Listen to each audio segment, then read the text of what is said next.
It's the #1 spot. Remember that. It's the #1 spot. Remember that. It's the #1 spot. Remember that. If you at the #2, nobody remember you. It's the #1 spot.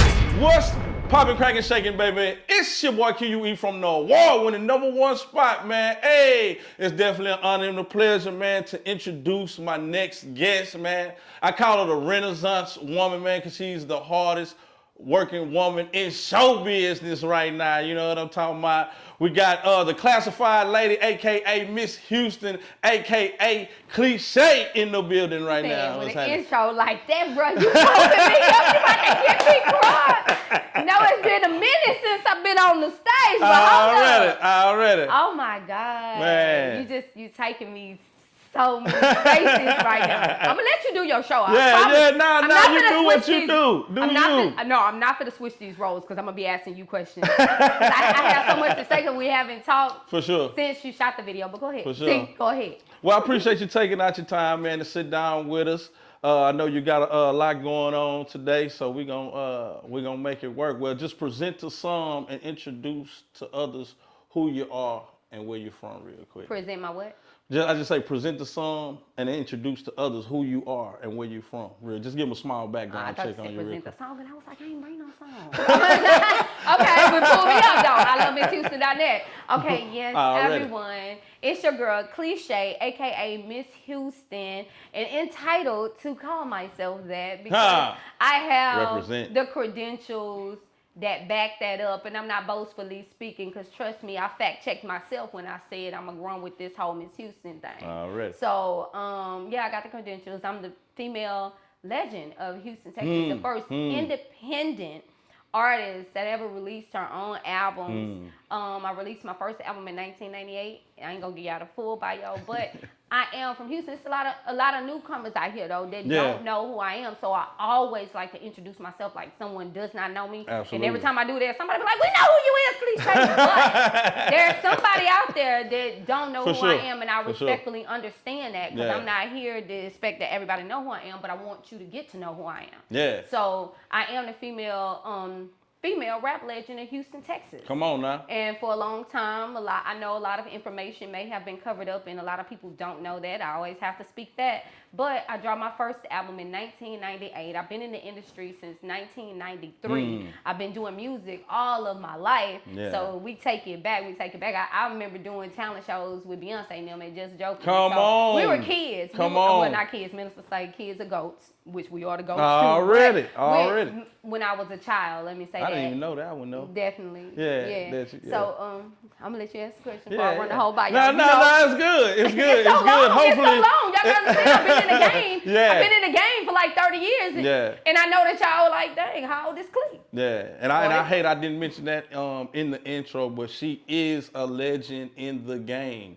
You know what I'm talking about? Inspired me, you know, when it comes to the music and everything, and just, you know, your work ethic and like, you know, just your networking and all that, how you work all that. But how y'all do that? I'm talking about how you do all that. Women. You sound like K Reno right now. Yeah. She be like, man, the only consistent female I know that started doing it, still doing it, and put it down. Yeah. Like when I heard on 8 Ball MJG, like when I was young, and I'm like, man, hold on, Cliche on a song with, you know what I mean? Shout out to 8 Ball and MJG, them my brothers, yes. But yeah, I appreciate you taking out your time, man, sitting down with us. I might bounce around a little bit, but that's what I'm known for. Yeah. You know, I get close, so we got. I want to start all the way back. Let's take it there. Before Cliche, when you, you know, LaShavia West, if you will, what was it like growing up in South Park? Growing up in South Park, for me, actually my grandmother, she still lives there in South Park, MLK and Reed area. Yeah. Y'all don't be trying to pull up at my grandma's house. I'm trying to get your autograph. Where Cliche at? You Cliche, come on.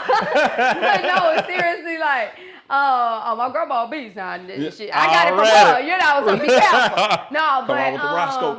MLK and Re-Roll, growing up in South Park. But me and my mom always had an apartment on the southwest side, but I'm from South Park. Because every day we still was at my grandma's house, even though going to school on the southwest side all the time in elementary. But like every year growing up, I was in a different elementary school that I remember. Gotcha. Transferring and stuff like that. I've never been like stationary. Yeah. And that's kind of like, Mama, I think you kind of curse me with that, because I cannot be still or be in one place. That's just not me. I'm kind of like all over the place and I'm everywhere. Yeah. You know, but to be honest, growing up, I went to a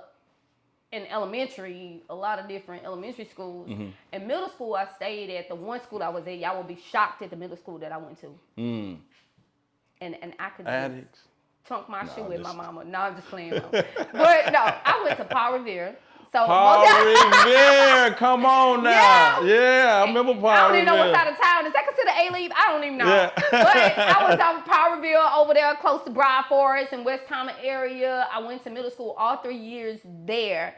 And then I'm middle school, so I'm 11 to 13 years old at that age. And then I leave from there, and then I go to, and I'm starting with my schools, y'all, to say what it's like growing up in South Park, so you can understand. I'm growing up in South Park, but I'm going to school out here, out here. That sounds like my story. When I went to high school, I went to law enforcement and criminal justice because I had that mouthpiece. I wanted to be a lawyer. Y'all already know how I'm out here in these streets, community activist. It can't start way. Absolutely. So I went there my 9th grade year. Yeah. And then what happened was I didn't want to, getting older, 14, 15 years old, I didn't want to ride the school bus no more. So I was like, Mama, I don't want to be getting on the bus, because I was getting up 4:30 in the morning, just catch the bus at 5, getting home at 5 and 6. Yeah. So what happened was I transferred and came home to Worthing. I ended up at Worthing. My mama didn't want me to go to Sterling. That sounds like my story. Family, that's crazy. Look, my family then went to Sterling, and they had a lot of fights and a lot of stuff was going on, so I would be right in the rim with that. So I didn't go to Sterling. I ended up going to Worthing, and however, I had my share there. So now it brought me back home to South Park, MLK, Re-Roll. Still had fights at Worthing, still all that stuff that come with that. But it wasn't, I can't say that in my life. Yeah, I was gonna say it wasn't that I fought a lot in school. I did have fights in school, but I didn't fight a lot in school. All I knew is I just need to hurry up and get up out of school. To be honest, as much as I love to study, I didn't like school, bro. Yeah. And people would be like, they try to use that against you, be like, oh, you don't be if you don't want to go to school. No, but like you can be, you're ahead. You was ahead of the game. It's like, man, this stuff too easy. I'm done. Yeah, this stuff too easy for me. I need to be. You couldn't get a book out of my hand today, but I still just don't like going to school, because like, what am I going here for? Okay, well, I need to hurry up and graduate if that's what they want. They want a diploma. That's how I promise y'all. I promise that's how I handled high school. I was just like, what credits do I need? I mean, like, so I can get out here. My mom was like, you don't want to go to your graduation? No. Yeah. And I didn't. So, and unfortunately, what happened with that too. But you graduated though. When I left from law enforcement, they were the first ones to start block scheduling. So I had more credits than I needed to graduate, but I didn't have a half a credit of economics. I never forget that this lady put me in on the last semester of my 12th grade year, that I wasn't even at school because I finished all of the classes. So I failed because of that. So I had to go to CLC. Gotcha. I went to CLC for summer school, and shout out. I ain't gonna get a game on that because I ain't gonna tell him. But he looked out for me. Let me say that. And I finished that. And then they was like, you want to graduate? And I'm like, no, I'm done. All I need is the paper. Yeah. Just give me the paper. Right after that, I was going to LA, pursuing my music career. Right. So I was just about to ask you that. So how was that transition? When did you start getting interested and want to do music and stuff like that? Oh, I've been doing music all my life. Okay. You used to sing in like the church choir and stuff like that? Okay. Yes, sir. Okay. So, a long time ago, I'm talking about as a little kid, like, my dad, he wasn't a music artist, so no, sir. He was an entertainer amongst us, but not like a entertainer for real, but he was. Yeah, And right, he can right. do, like I told Right. you, he can do that Michael Jackson kick. Yeah, nah, for real, man. Nah, I He love your loved dad's Michael spirit. Jackson. I love your dad's spirit. The energy of my daddy, as y'all can see at the end of the positive video, Yeah. you know, we dancing it. Yeah, right. So And bring it. yeah. He's in that zone, and I get that from him. My mom was crunk as well. My mom loved music. So Yeah. I was surrounded by music all the time. Yeah. And that type of energy. My Yeah. daddy was crunk dancing. I'm dancing. I see that my family from both sides, mom and dad's side, it was always music around. And I just loved it. Yeah. So as a kid, I would just be singing Shirley Murdoch songs. I'm talking about Betty Wright. You know what I mean? Tonight is the night. And 6-year-old singing Tonight Come is the on night. now, come on. You know, back in the day, that was all of that. So just loving the energy that came with that from my parents. Absolutely. Is I believe what sparked my interest. For and sure. then my mom bought me this little recorder, and I still had a recorder to this day. I remember I say I probably was about 9 years old with it. Yeah. And it's a little brown little toy recorder. And I got a tape, and I was able to record myself on it and hear myself back and was like, woo, I sound like that. And I can sing.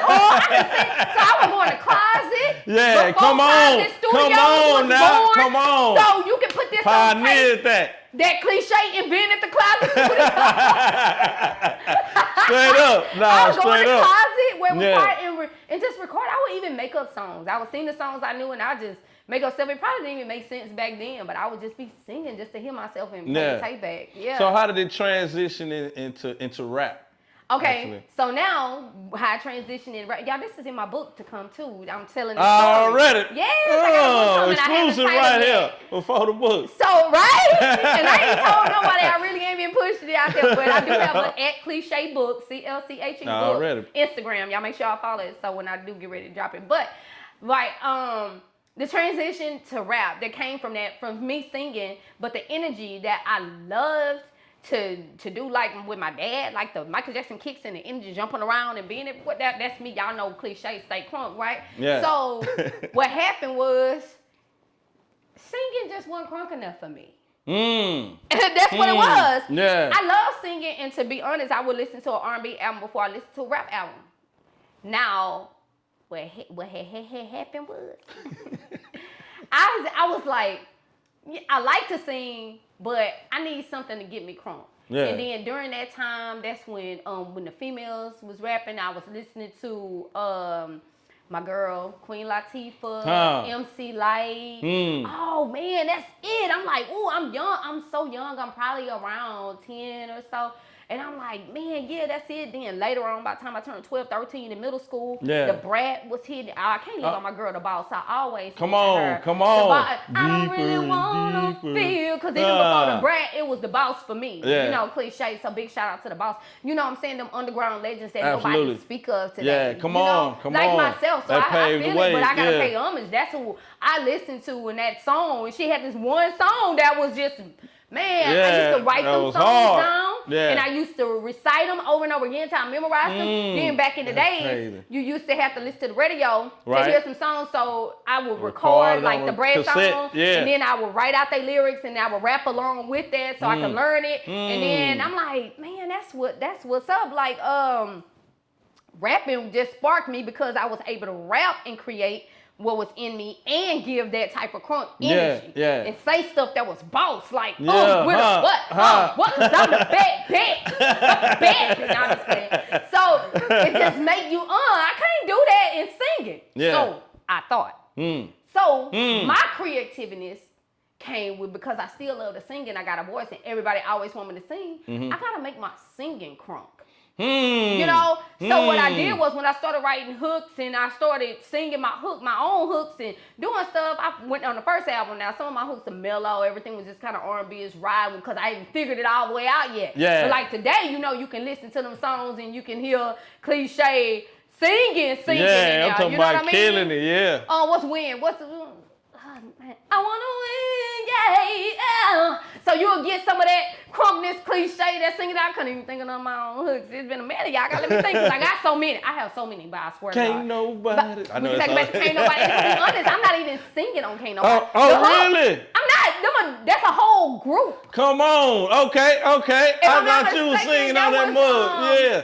That was Crazy Seasoning group. Or Mad Hatter, one of them too.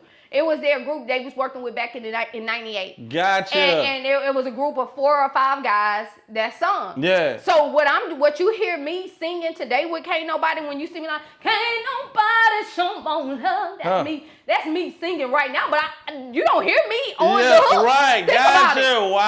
Wow. Not on the hook. So yeah, and I first heard it on the screw tape, so it was kind of that with the slow down. Right, it sounds like a man regardless, so you don't know. Yes, I promise you, like even the part that I be singing when I am live, it's a difference, and I teach y'all about that. Yeah. What's recorded and then when you perform it live, it's a difference, okay? Because there is no lip singing here. I love like the ad libs. I created those ad libs on my own, like outside of when you live, so they sing in the hook. Can't nobody show no love, and cliche do you can deny.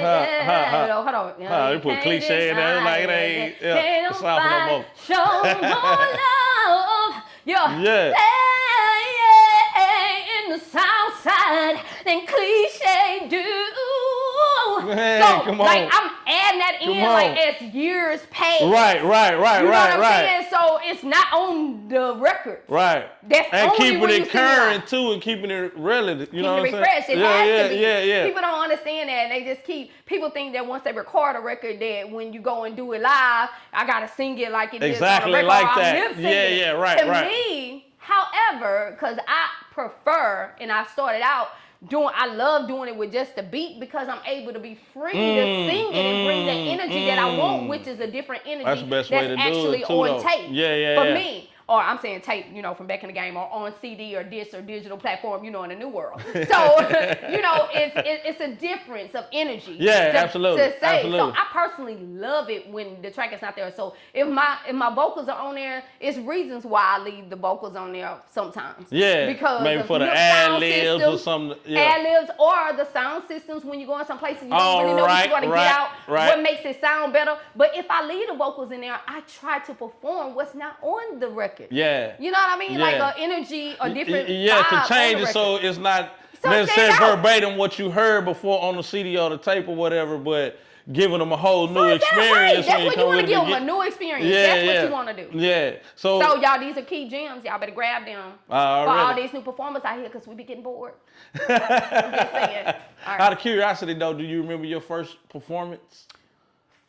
Like your very first time getting on stage? Was you nervous, jittery, or? I don't know if this was my first, but I believe I was maybe 5 or 6 years old. And I went to KinderCare. You remember KinderCare? Yeah, y'all? I do remember KinderCare. I don't know if they still got KinderCare out there. I was in KinderCare, and I was the lead singer for the talent show that we was doing there. We sung "Baby Love, My Baby Love, I Miss You, oh how I miss you, I miss your love." I don't remember all the words out, but y'all know Diana Ross, the queen, the supreme singing for real. So like I was 5, 6 years old doing it, and I remember doing our little dance, and it was during around Christmas time, and I had the Christmas. I just remember that thing being itchy. Yeah. We had stapled the things the wreath that you wrap around the tree, that little long thing or whatever. I don't know if it's a wreath or whatever it's called, but I know what you're talking about. The ribbon thing or whatever it is. Yeah. But it's like icicles though. And we put in maybe a cape. I had a leotard on and a skirt. I never forget it was all white, and my little icicle stuff was silver. And it was itchy, but I was shining, so it didn't matter. I'm gonna itch all through this, and I just loved performing. Yeah, and that's the first one that I remember that I can say I'm on the stage. Now, however, what came before that, and I don't remember because I was so young. My mama probably can tell you from there because she probably placed me on all the stages. My mama was a I can't say a promoter. Who is the person that actually set up the show, the whole everything? My mama was my agent. I don't know. She set up events for me like a manager back then, but not trying to be, even trying to be in the industry. She was doing it for her daughter. Like when I had to raise money when I wanted to go to California, she raised money for me, and she set the platforms for me ahead of time before I ain't even know nothing about that. She don't even know. She just I'm making a stage. She'll get her partners with a barn, and she'll have the trailer out there, and set the mic, who got the microphone for my baby. Probably ain't even have to have no mic, because I be live without a mic. Yeah. And then she'll be like, go on, baby, and everybody donate, and we raising money. Yeah. And I got to California. Come on. Yes. And it's that when, I just want to say, man, shout out to your mom, though. She's so supportive, love though. you, mama. Because she be everywhere. My mama, let me tell you. That's so cool. Go ahead, you can speak on her real quick if you want to. Mama. Yeah. Now I'm gonna tell you, me and her, and I got a lot of her in me, but I'm telling you, I don't care what we went through them teenage years and being, the rebellious stage with mama, this and that. But at the end of the day, when I look back over my life, there has been nobody over my head on the C-section table, on side of me, through every fight squabbing with me. That's my mama. Come on. And you about to bring tears to my eyes. But that's okay, because I forgot to put my lashes on anyway. So. And she was in the positive video. And my mama. That's my mama. They probably wouldn't even know that was my mama. They probably thought it was my sister. Be like, oh, that's her right there. That is my mama with the braids that hug me. She's in there doing the, prayer hand movements with us. My grandmother was in that video. My brothers, everybody that I love and had love for me that was there on support. Yeah. So just speaking on, though, when you say you went to LA, was that when you got the opportunity to meet Miss Toy and all? That's where I met her from. Yeah. Actually, I can't say that's my first time in LA, but when I went out to LA on this particular journey, this journey that I was going on actually was me and RIP to Peaches. Me and my homegirl Peaches that just passed in November, that song on the Gorilla Mall, Marvelous Sunrise, somebody holding us down. Now, me and her traveled to... I've been everywhere. Bruh, I'm in an interview with just going over my life. It's just so much. Yeah, absolutely. I'm good, y'all. I promise I'm good, y'all. But this is what your sister be going through. That's why I be trying to protect this space right here. But that sister was with me. Yeah. Okay? Yeah. And I went out there on my acting coach journey. Gotcha. My acting coach, Mr. Curvey, RIP to Mr. Curvey. Yeah. That's who trained me from Worthing. Gotcha. I was in his drama class, but he took us outside of drama class, a lot of us, which also my brother, thank you, sister, which also my other brother, Shaylin, RIP to Shaylin. This is why I'm crying, because everybody I look back over, all my people done passed on. God, damn. Wow. I miss y'all though, but my brother Shaylin went to Worthing with me. We was in drama class together, but our teacher there, he took us out after we graduated whatnot to, he did an acting, I don't want to call it a camp, but I guess it was like a camp for the summer. Yeah. And we flew out there. I went out there on my acting journey because he was signing us up, letting us get acquainted with Hollywood, getting connected with different agents so out you there. Already for doing movies and acting and doing stuff. So that's another one of my careers as well. But I never missed them. When I did rapping and stuff, I never talked about the acting part. When it's rapping, it wasn't acting. When I'm acting, I'm an actress. And when I'm doing music, I'm doing music. So, it's two different lanes. Right, for sure. And you have to tap in. It really is. It's really two different professions. Yeah, absolutely. No, for sure. So I go out there. And while I'm out there, me and Peaches, we go out to a club, exploring the city. Mr. Curvey give us a car to drive. We had a little Volvo. It was a 6-year. And I was fairly new to learning stick, but I knew how to drive a stick. And then when you in California driving up and down the mountains in them hills, that's a whole different life. I know that must go up and it must start going back like that. You know I burnt that clutch up. I was like, we ain't going back though. I don't care. We going. So me and Pitch, we made it to the clubs. Yeah. And we went out to the clubs, actually seen and met MC Light. My other legend who I just mentioned, Queen Latifah. Wow. That was there, wow. We was in the club setting, so, when I asked for a picture, she was like, not right there. Yeah, it was different. I totally understand. It was different, I get it. It was a different line. So we're in LA. It's different than H-Town, y'all. So, but big shout out to him. And shout out to my sister, Yo-Yo Fearless. She just shared one of my posts recently. I shared them as legends on there, and she shared it. We have a mutual friend, Mr. Payback, that produced for her as well. And she hit back and I see so much positive stuff. All my ladies like them that are doing with the children. Shout out to you, Yo-Yo, for what you're doing, sis. I promise I mean, because that's what I'm doing out here in Houston. So when I see the legend, you know, this new generation get it mixed up and they want to call like the legends, like they some old grandmas or something. You know, doing something. Y'all got the game mixed up. Where do you go when you don't respect your history, baby? Yeah, you got a lot to learn. Remember, I'm going to tell you, I'm the juice. All right?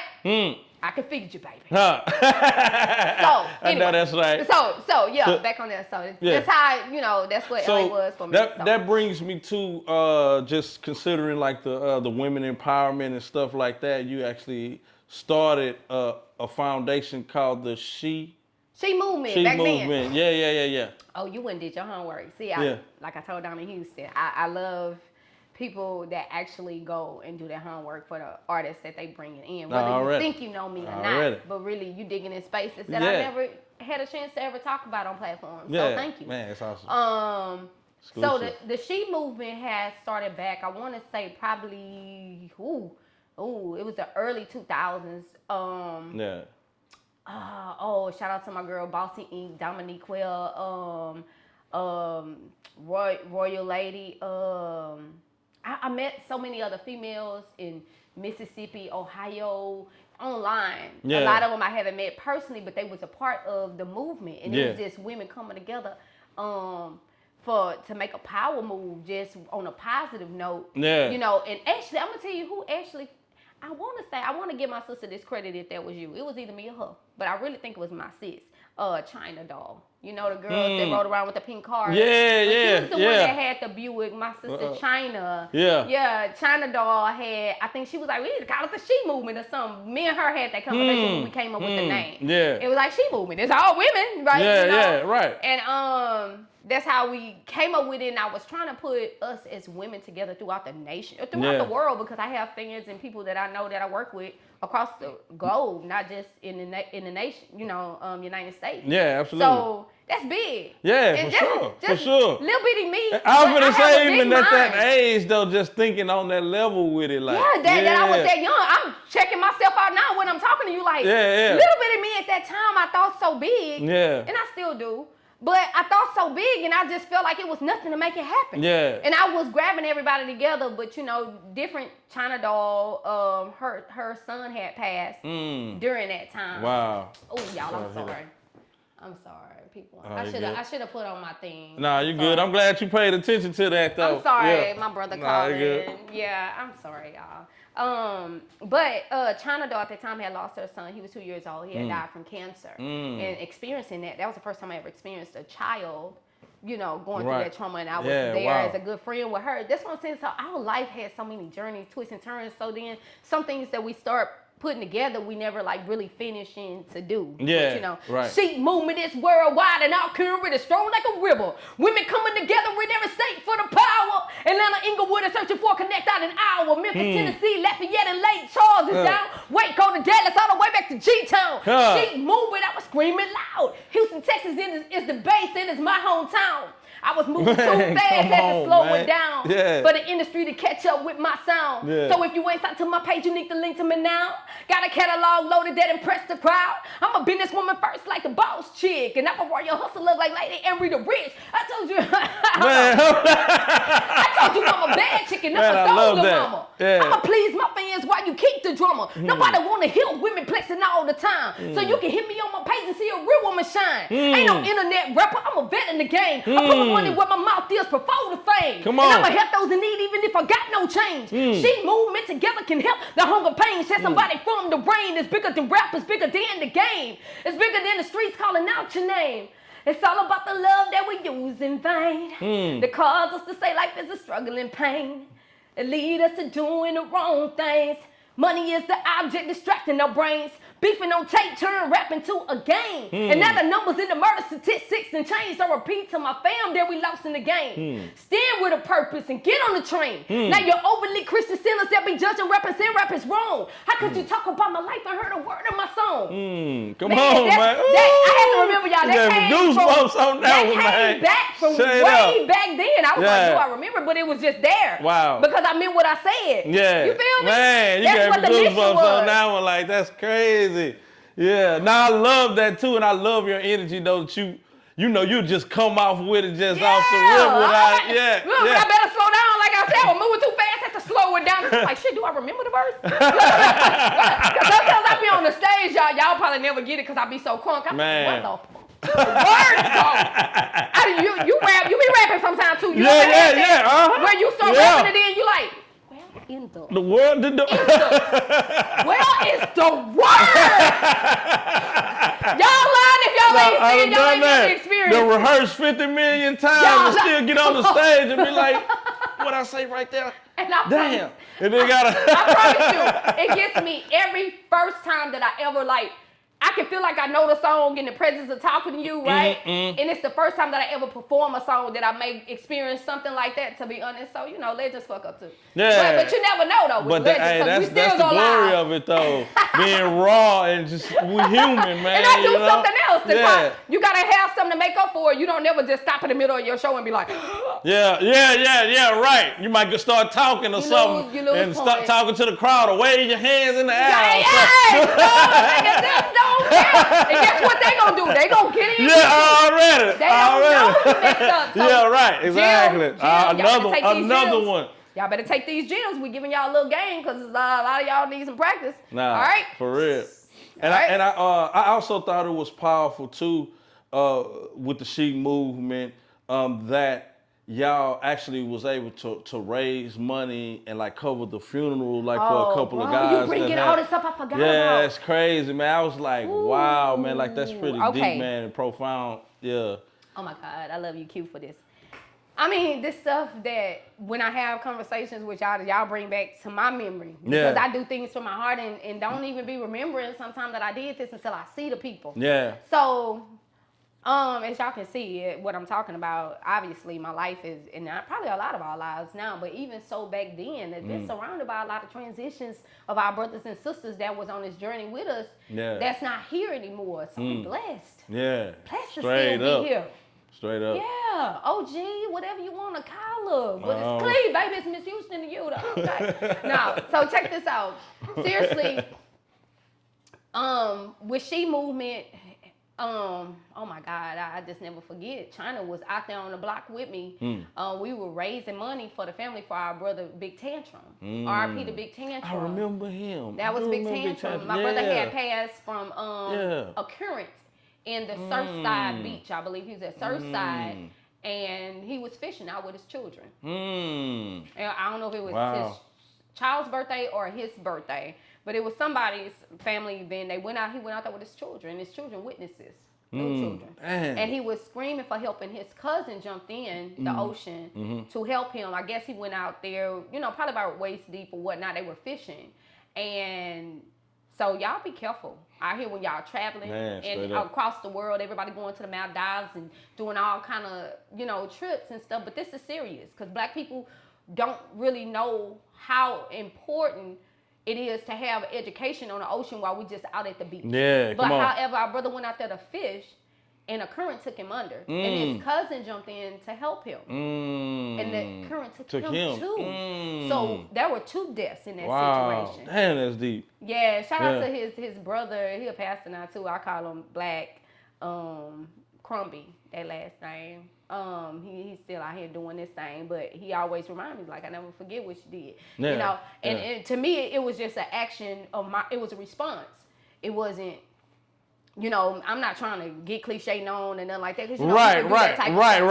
Right. So seriously, I'm glad you brought that up because that's something I haven't thought about in a minute. But we went out there in the middle of Hiram Clark, where he's from, and we raised money literally on the corners. Everybody was posted on 4 corners. My sister China Doll was out there with her baby that had cancer at that time in the stroller, and we were all raising money. And his family came out, they raised money, and then I put on an event that was at Club Taylor's. That donations at the door that was for the family. And we were all, we did that as well. And, just to kind of help with, paying for the funeral costs and stuff once they did find his body, because they didn't find his body till way longer, right? Wow. Yeah. So, y'all, it's a journey.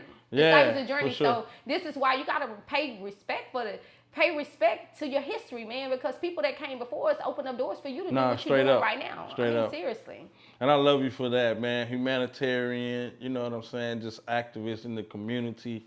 And, just basically really putting yourself last or on the back burner to help so many people, man. That's awesome. I honestly did, and I'm working on that right now. Yeah. That's why I'm, kind of preserved. I know a lot of people don't see me as much as they used to, online, whatnot, and doing interviews all over the place, shows all over the place. No, it gotta be real. When I say real special, it gotta be special to me, not special to the industry and doing stuff for everybody else. I did that for over 20-some years. So now it has to be special for me. Yeah, for absolutely. Me. It has to No, that's fulfill right. me. Yeah, it's for the sure. reason why I'm at the number yeah. one spot, because Already. I know that I am no less than number one. And my brother always, I knew I would have been the first guest on the show when he first started if I wasn't going through what I was going through. Come on now. I'm just claiming my number one spot back. This is the first show with the number one spot right now. That's sweet.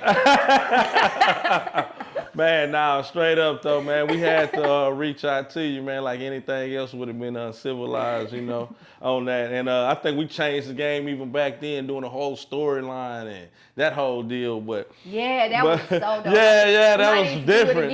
Too. It was just fun.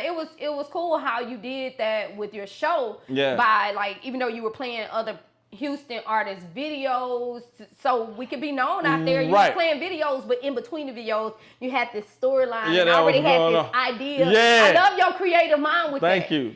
That's why it's so crazy to me that when you shot Positive, for me, that I didn't think about you filming it. A lot of people don't know that. Yeah. Somebody else was scheduled to film it. Yeah, right. But I hired you. Right, exactly. To use Hazen House. Yes. To use the place. Right. And then when that situation didn't work out, it was like, I'm like, do you even film anymore? I don't even know. I just didn't even know.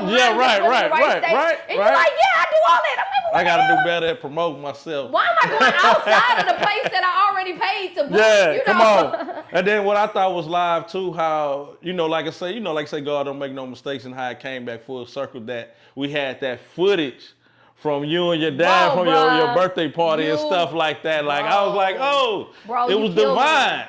I dropped the phone. Like, the phone was hot. I had no idea, because he didn't tell me, y'all, when he shot this video, and at the end he has the only footage that I have of me and my dad dancing too. And good spirits and laughing and smiling and stuff. It really captivated what I needed, that I still look at to this day. Yeah. And if I tell you, I didn't have any footage. My daddy wasn't no phone person like that. And when I go over there, we laugh and talk, and he fixing on the car. I ain't thinking about no live or no phone, with my dad. Yeah. But I took a lot of pictures, but I didn't have any video footage. And as I was thinking through the process, I was like, because I looked at a picture that probably popped up of my Beautiful Metal album, and it said 4K films at the bottom. And I was like, Quincy Mills shot, that was at my daddy's birthday thing. And what I called and asked was, did you have any pictures? And you was like, yeah, I think I probably can look back, and this has been over 7 years, y'all. Come on. So then he's like, I may have some footage or something or whatever, but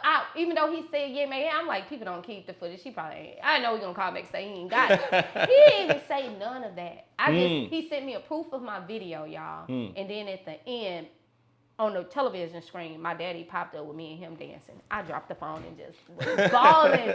You did that. That was very special. That was very special. And thank you for that. Thank you. Thank you. But I don't believe in coincidences. God aligns things. Yeah, absolutely. But even back then, and not to say that we worked together consecutively and all the time. Yeah. It'd be off and on, but when it's on, it's right on time. Yeah. Ooh, come on, God. Don't God do it? Nah, straight up though. Oh man, Every shout out time. to the man. But I just want to bring it back and bounce it around again. But I want to talk about. Well, I'm just curious to know. I've always wanted to know this. How did you become, I guess, a member of the SUC and the SPC? Right. Because you the only one ever female that is affiliated with both. Yeah, for real. Of Houston's legendary groups. Come on. Okay? Come on. This is facts and it's true. So y'all get y'all notepads out. Y'all hearing it from the horse's mouth, not from nobody else, and not after I die. Yeah, huh? I'm here. Okay? And SUC came about through DJ Screw himself. It wasn't me being affiliated with all the other people that's around him rapping and whatnot, but after meeting DJ Screw myself, it was just a family type thing for me. I'm just curious though, real quick, just a sidebar, just hold that thought. But how did you meet DJ Screw? Like, how did that come about like that? I honestly don't remember how we actually first It'd met. be like that sometime though. I don't remember the first initial meeting with me and DJ Screw because I just assumed back then, being a music artist coming up in the game, we all was coming up, so we always was in the same spaces. Gotcha. Always in the same clubs. If we and that is true. Even still today though. Yeah, because when I was very young, like 14, 15 years old, like I always give Bonnie Boys the credit. Shout out to my boy D-Red, my boy Head. Shout out to Willing. Shout out to C-Note. Yeah, free C-Note. Because they opened the door for me. It was different back then than it is today with people. Nobody's opening the doors for the new generation I don't see it. But they opened that door for me. Like when they had a song and they were already they were known throughout the community in Screw tapes. And I'm telling you, it was this one line, and I say this all the time, I never forget. What is it, D-Red? I know you see me. Baby, we stand. What is it, Head? Real talk. Baby, we stand. You know what I'm saying? That's all I said on that Bonnie Boy song, and I can't remember the song. Y'all gotta remind me though. But y'all know the legendary Bonnie Boys. Thought of many ways. Already. To get paid. Hey. And I'm so proud of all my brothers with what I see that they're doing out there as OGs in this music industry, with just taking on. I know my brother D-Ray is doing stuff with Sickle Cell Foundation and stuff like that. I've seen my brother out putting in community work, not at the club like we used to. But, just seeing that we take our positions and we advance in life. You're supposed to grow with music. That's big. Yeah, for sure. So just being in the same facilities, I believe, and I think we were just all connected. We didn't really look at each other as, or maybe I should rephrase that. We did look at each other as superstars. Yeah, absolutely. Put each other I'm gonna rephrase it, right? Because I was gonna say we didn't look at each other like, oh, that's such and such, or this such and such. But we did because we honored each other's space in the game. Yeah, and it was absolutely. like, hey, what's up, Big Body Boys here? Big Pokey, what's up? Come on. Everybody, like, we were excited. Then coming through that, I went through this new era of everybody's kind of like, who is they? Right. We had cliques back in the game, but the cliques were supportive of one another. Yeah, absolutely. Wasn't no not against one another. What they call it, the crabs in the barrel syndrome. It's like everybody was not uplifting. what we all was trying to come up. And now we had North Side, South Side. Right. But that's different. If the North Side was stealing cars from the South Side. Right. If you take stuff from somebody, it's gonna be that type of clique, the plex. No, you don't go on that side of town. They be stealing stuff over there. Yeah, South Side over here, we chill. We laid back. Everybody, that was just kind of the stereotypical thing of the North and South Side. But as far as cliques in the music industry, So just back to that though, and you linked up with Screw. And my bad.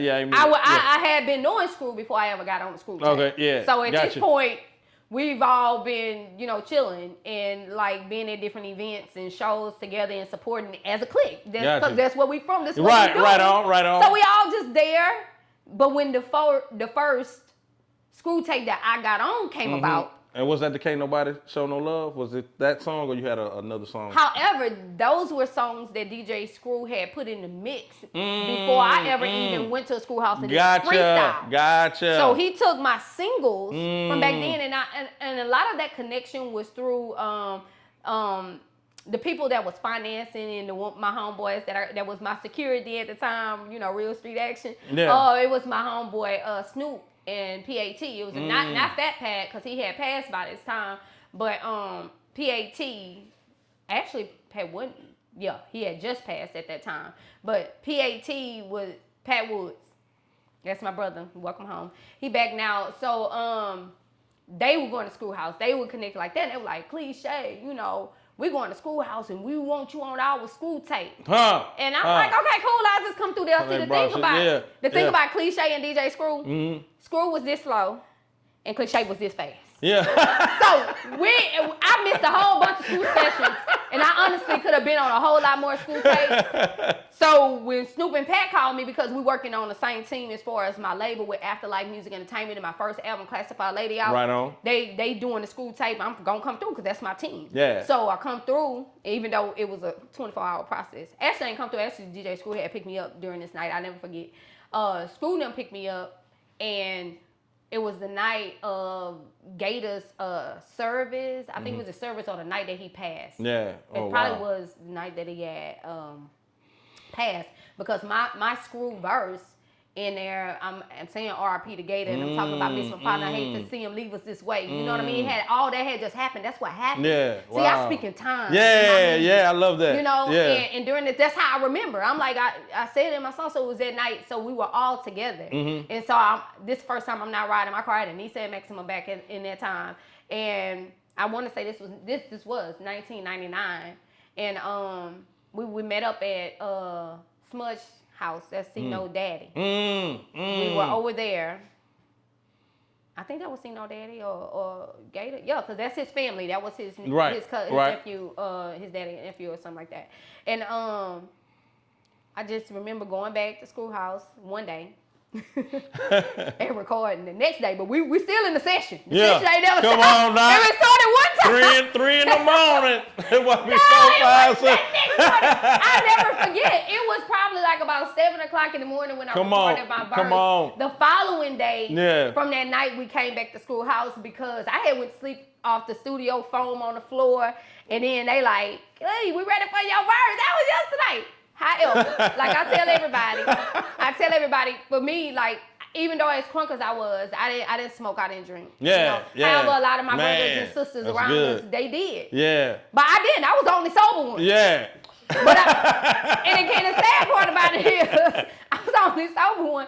So they wake me up and like, hey, it's time for your verse. My verse, now you ready for my poetry school? I was like, hey, bro, you ain't got to school me up. My boys already schooled me up. I would never say it because I was sitting there like, started out as a crumb. I'm a big time baller. Southside still holding, and it ain't no lie. I'm like, bro, you ain't got to school me up. He like, all right, bring it back.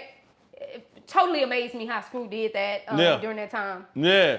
How he was recording, we didn't have it wasn't digital like it was. Right? Yeah, right, so right. he allowed me to do ad-libs, but when I started working with Rakesh, I started off in the digital and I had multiple tracks, so that's what I knew. I didn't know that they couldn't do it, but it wasn't that Screw couldn't do it. He was doing it, but not with the computer. Right. So that was like, I'm like, can I get another track? Yeah. He like, hold on, let me rewind this. He rewind the tape. Put on the recording, kept my vocals on there, and then I add. That's how you can hear the ad-libs on there. So that was live. I'm so blessed, and I'm so glad that God ordained that to happen like that, because that was the only freestyle that I actually got on the school tape. And if what didn't take place and transpired how I did, I wouldn't have been on that one just because my lifestyle was different and I was fast. I didn't, you know what I mean? Yeah, like, right. Y'all take all that and record. I'm gone. Yeah, right. That was me. Right. That was me. And back then I was really fast. I was gone. I had stuff to do. I got stuff to do. So y'all ain't started recording yet. I'm gone. So everybody knew me. I was super high. Yeah. I was high off life. Though. Right. My fans thought I used to smoke weed and all that. That was the whole thing. It's bad when your fans and your people think you used to smoke wet because you just that crunk. Right. Come on now. No. Out of all things you can think of. I didn't smoke weed. I never tooted powder. I never sipped drink. Let me rephrase. Let me give y'all the transfer. When I say I didn't smoke weed, I've hit weed before, but I wasn't a weed smoker. I've never bought a weed. I'd wake up early in the morning. I gotta get my waking bacon. No, I've hit it before. I didn't smoke Dro Zero before in the car because he there and I'm his girl. So you pass on. Y'all, I'm sorry. I should have put on my airplane thing, mode. but I don't got time to figure it out. Yeah. So basically, anyway, so where was it? I don't do any of those drugs, but I have hit weed before, so I know what weed make me feel like, and it's not what I like because it made me feel like I was too calm, and I like to be crunk. I like to be alert. I like to know what's going on. And have your wheels spinning so you can be on point with it. Relax all day. Yeah. I don't know. I know y'all probably going opposite with me right now. Yeah. But who wants to be just? Yeah. Let me tell you something. I like to chill. I love to chill. I love to be relaxed. But who want to be chill all day? Yeah. Sometimes you I never want to feel be you. cooked That's how and I have was fun. though. I was like, man, I gotta let it go for a while because I was like, man, I'm too relaxed. Man, I can't remember nothing. Like my short-term memory was out of there and everything. I was like, man, I gotta, Let's talk about it since we're going here because I definitely want to put this on record. For sure. Because, knowing the drugs over the years that have passed, that caused a lot of our loved ones to pass on in this music industry, I have a question and I asked some of them, why continue to do the things or glorify the things that we know had took our loved ones? Man, come on. Drank. Straight up. Sir, I cannot believe her. Yeah. Now go ahead and answer if you need to. No, I'm not going to answer go ahead, her. Yeah. She better. She can come in if she wants to. Let me do this because she messing on my thing. Let me, yeah, tell her don't do that. She can come in if she wants to. Yeah, you can have. But if I'm on airplane mode, no, would it still record? It should. Turn on your live. It should. It's not. Turn off airplane. Oh, maybe because you're online, so it might cut your Oh, bruh. See, she messing me up. cut your data off. Oh, because you can edit on yours. Yeah. That's no issue. No issue. No, you good. No, I'm not, because they need to quit fucking calling my phone. You didn't want to come in. They need to fuck alone. Oh, excuse me. No, you good. I'm loud. Y'all get in the background. Y'all hear? It's her. Oh, my God. Right. And then to be throwing my timing off. Y'all back. I'm so sorry, y'all. People, my children keep calling. I got children. I'm a whole real mama for real. Already, but that's a blessing in itself, though. I'm back, y'all. Hopefully my mouth syncing up and y'all seeing me because every time people be doing that. But back to what we said. I'm serious. I'm making a serious plea out here for people to hear me in the music industry. Yeah. Because when you're doing the same drugs that have passed along a lot of our loved ones to the graveyard, why would I still do them myself? Yeah. And why would I still glorify in my music? However, Houston is known for Serve, the city of Serve. Yeah. I understand that. The why, see, it's an agenda with the white folks at the top that wants us to continue to glorify. They will give us money to glorify. Yeah. So my thing is, I want us to think as artists. Who wants to be chill? And I understand a lot of people are going through a lot of mental stuff and they find different ways to cope, but that is not the way to do it. Yeah. And then I challenge all you music artists out there. You ain't got nothing else to talk about because we did that in our era. Come on. Already. Yeah. And you see what that got us. Come on. They got our top people that we looked up to that opened up the doors for us. They're not here with us no more. Yeah. Come on. So don't do it to your generation. Don't do it to your generation. I don't care what you popping and what you drinking and what you doing. In your music, don't sell that off to the next generation, to the next people. I'm serious about that, man. Tired, man. I've been seeing, you see, since the beginning of the interview, I've been talking about everybody that we lost. However, they're all not from drugs, but still, we're losing so many now from drugs, and especially this fentanyl in the weed. Come on. I want to get into preaching. Now, we was talking about that yesterday, though. I was talking to DJ Chill yesterday, and we was actually talking about that, Chill. Man, how we perceive things. Like we was just talking about the movies, Boys in the Hood, and all the movies that we grew up on and stuff like that. And we was talking about they may have been coming from a different perspective with it when they was putting it out there, but the way that people perceive it or accept it in a different way. Right. Because we want to glorify it, or we like sponges when we're younger, so we want to mimic what they're doing opposed to seeing, you know what I mean? Just exposing what was going on in their city or whatever. We was looking at it like, oh shoot, I want to drink 40 ounces, or I want to, you know what I mean? I want to start selling dope, or I want to do this, you know what I mean? Opposed to, looking at it, I guess, in the way that they was trying to put it out there, I feel like as powerful, and I've said this before, as powerful as hip hop is, we don't even understand our power as black people. For real, but as powerful as hip hop is that we created, not the white man who y'all going to sign to. We created that. Okay, so as powerful as it is, and we can use that, and the white man used it against us, but we're doing it. They fooled us with their technology to use this to kill us. Why not use it the same way to heal us? Yeah. To help us. Absolutely. Actually, that's what music was doing for us. Yeah. It was empowerment, and that's why that Caucasian world the Jews at the top, that's why they knew like, oh, they getting too much power when you had them speaking that black power in their lyrics with the Queen Latifah and the Wayne the Yeah, come on now. You know, X-Clan back all the boy. Fugees and, you know, when everybody was rapping positive music, they seen the power of what it was doing to our people against them, right? As far as against them, where you can't fool us and get us to kill ourselves no more. And we like, oh no, we waking up. Yeah. So then they threw in, They of course, the gangster rap, the other stuff, so we can glorify. But then it's like once we lost it and they realized like, oh, they don't understand too much power and they threw theirs in. Right. We never gained it back. Come on. However, us artists start realizing it, and yes, we started doing more music to fight against that. That's more positive, to bring back to feeling good, having parties, and instead of just killing each other and doing drugs. Yeah. We try to bring it back, but then they shut it down in the industry where we're not able to be publicized since they turning everything to digital that you're watching right now. So now, if you control the media and you control the outlets and the networks, you're not gonna put this type of stuff that's out. So you make it harder for that to be seen. Right. So what looks popular, because majority of the people are followers, doesn't look popular because we don't have enough eyes or enough media power as they do to perpetuate it and put it out there in a way. To insert that type of imagery and those type of lyrics and music, like myself, K Reno and them is putting out. And, I mean, it's so much great music. Man, you can do positive music also with them being just more holier than thou and all of that. You don't have to, every rap song ain't gotta be a gospel. It don't have to be from one extreme to the next. You can do it. It can be good music that guides us in the positive direction. That's right. Period. If the music edifies you and lifts you up and does something good for your life, that's the music that we need. That music that is tearing us down and putting us below the ground is the music that we don't need today. So I can't glorify that. And I got a lot of friends that still do it, but if they ask me for a feature or do some music, I have a I'm gonna put my positive in that mug. And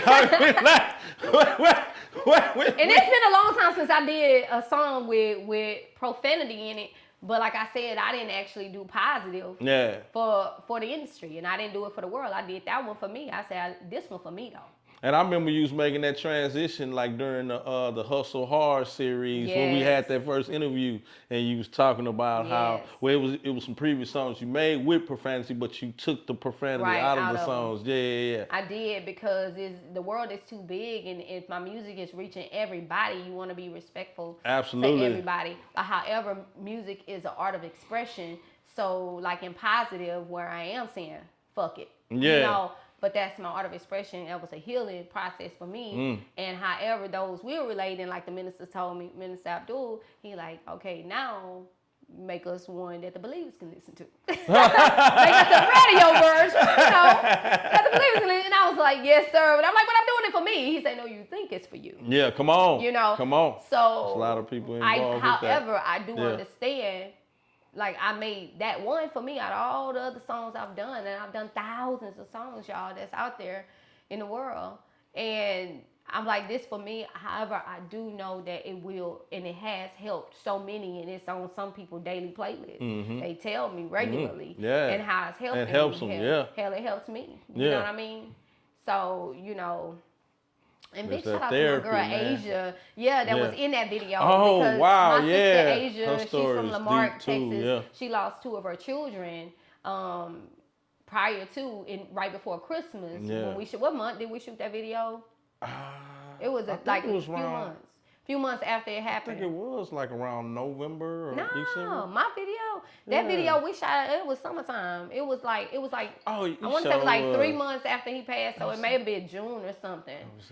It may have been like something like in June, but in December she had lost both of her children in a car wreck at the young age, I believe, of 10 months and 2 years old. So that was hard. But this is a sister that was helping me not even knowing she was going through that, and trying to tell me to keep my head up. You know what I mean? Like, man, that's power. Man. We gotta find power in each other, bro. Yeah, absolutely. We gotta find power in each other. So the power of this, man, artists, It's y'all out here that I'm trying to reach. You feel me? Straight up. I'm trying to reach the artists out here. You know, as an artist, you be trying to reach a fan base. Right. No, I'm trying to reach the artist because you're responsible by what you put out. That's true. Regardless, even in your adolescent stages when you don't understand, you've heard and you know now, or you've seen it on social media or somewhere about what this is doing to our people. So you're responsible for that. Yeah, absolutely. You're responsible for it, and I'm not holding you accountable for it. I know that's right. I know that's right, because I mean, music, it you know, it changes your mood, you know, your emotions, you know, things you're going through, and you know, definitely. Nah, that's definitely important to be able to put that, you know, put out good music, man. It's like, that's right. I like feel good music, man. Where I could, everything you want to feel good sometimes, right? Most of the time we all want to feel good. That's why y'all getting high and doing all that, because you thinking that's making you feel good. Right. But then when that high is gone, you feel bad. Temporary fix. The bill's still there. You can replay this song all day long. Already. Tell them you can press play. Come on. All day. Come on. You can press play all day. But when you high and that high is gone, you're going to constantly feel bad. And when you don't have no more weed or you don't have no more money to buy none, you're still going to feel bad. Come on. But I can still press play to that song. Come on. See, that's the importance Uplifted. of you, artists, with the music that we put out there. Nah, straight up. And just to bookend, though, real quick, just to finish off our question, though, how did you link up with SPC? Oh, so SPC now. So y'all, that was story SUC, and we got all SPC came about. I know this date because it was a little more current. It was 2007. Yeah, okay. So, of course, I was now with SPC. When SPC first started, I was like probably 3. I know, right? When SPC started. But to be honest, if SPC started, if K-Reno said like around like 88 or something, 88, I was 8 years. If it was it 88? So if it was somewhere in there, if it was around that time, I was 8 years old. Yeah. So I was not a part of ARC when they first came into their formation. In 2007, I was actually doing my Hustle Hard Part 3 DVD. Out here filming. Gotcha. And while I asked to film him, we met at McGregor Park, and you know, he was doing his interview or questions I was asking that I felt everybody wanted to know. And while I'm filming him, and it's on that DVD, when I said, I'm like, bruh, and then he was like, in South Park. I'm like, bro, wait a minute, South Park. I was like, look, if you South Park and I'm South Park, man, and you know what, it only makes sense. Hey, he's like, there it is. And it's on the video, y'all. And he's like, and from that moment on, it's been SPC. Come on. And it was like, well, there you go right there. And I'm not SPC 2G, because that was way before they started 2G. I'm not belittling 2G when I say that, because SPC 2G is our second generation of SPC. I'm saying that I was blessed to come in that time and era and still be a part of the original formation because it was elevating. I guess it only helps us when people add on to us. Yeah. So I was an addition to, and they were an addition to me. Yeah. You know, so we put it together, and it made sense because the things that K-Reno talked about was the things that I was on, about what we doing in the community and the righteous walk and all of that stuff. And woo. I mean, I'm at the nation right now because Allah used K-Reno to send me a link. Was like, sister, check this video out. And then it was the minister Louis Farrakhan, and then I was like, bro, I ain't never heard no preaching like that. And I'm like, this man seeing everything that I'm seeing right now in the hood. Come on. To y'all niggas. Yeah. You feel me? Yeah. So I tapped in a lot more, and then I did a lot of work with Brother Abdul. At the time, he was Brother Robert. And every time I was doing something with K-Reno with my block explosions, some other people set me up and they didn't come. I'm gonna say their names, but I already said their names before, so check them videos. No, but I'm just, because it's not about them, but it was how God works. That's what it's about. And those people didn't make it for the right person to be in place. And Minister Robert at the time, which is Brother Minister Dr. Abdul Halim Muhammad, who's in the positive video, he came and he spoke to the community, and he came out there bust a rap with us and everything. Talking about fried, died, laid to the side with us. We had us talk, and I'm like, yes, and I can feed off of you. You're teaching me something that I ain't never heard before in none of these churches I've been to. You know, however they all added to our spiritual life, the churches that we went to, but I never heard nothing like that information. And it was our truth. I ain't never been to a church that they was talking about black people and a black God and about just us. Yeah. Then anybody, every time black people want to talk, black folks want to add everybody else in our business. Yeah. They want to add the Come white on, man. They want to add Straight up. but these people too, and I love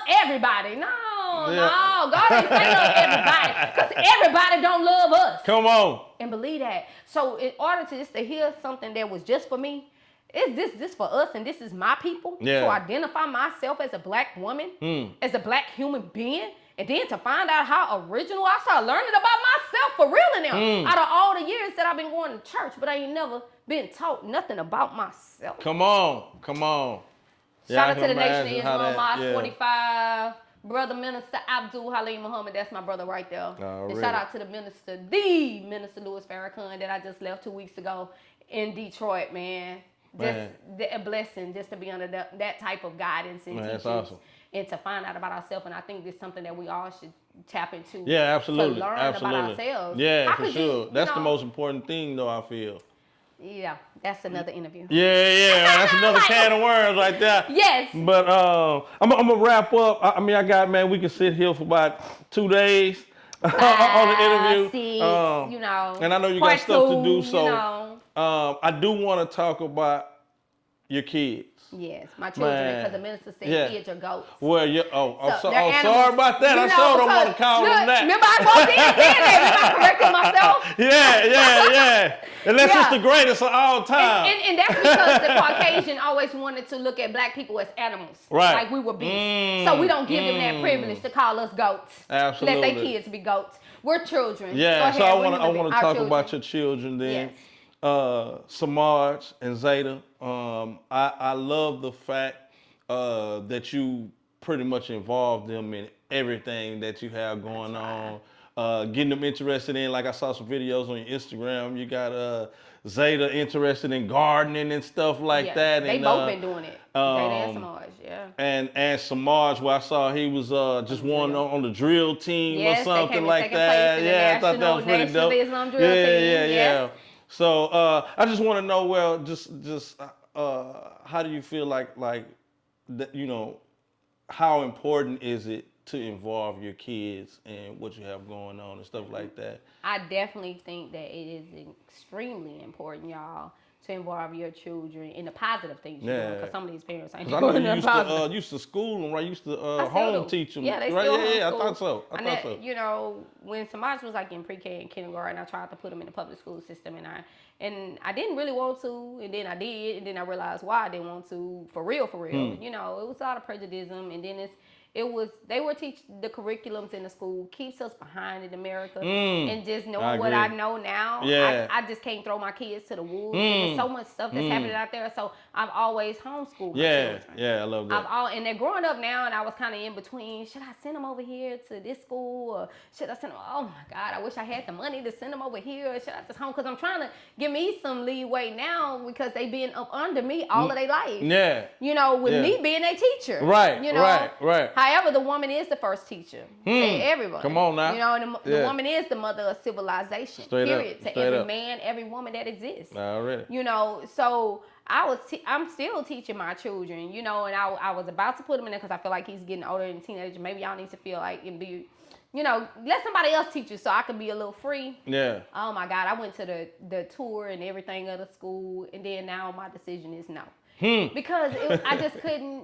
What kept resonating with me was that I can't throw my children to the wolves. Yeah. No. And they're safer here. I don't care what nobody's saying. I'm on record. Schools are not safe. Yeah. There is no security measures in any of our public or charter schools out here. And they'll love to argue with me. They tried, but there are none. Yeah. Just because you got the door locked right here, they can shoot.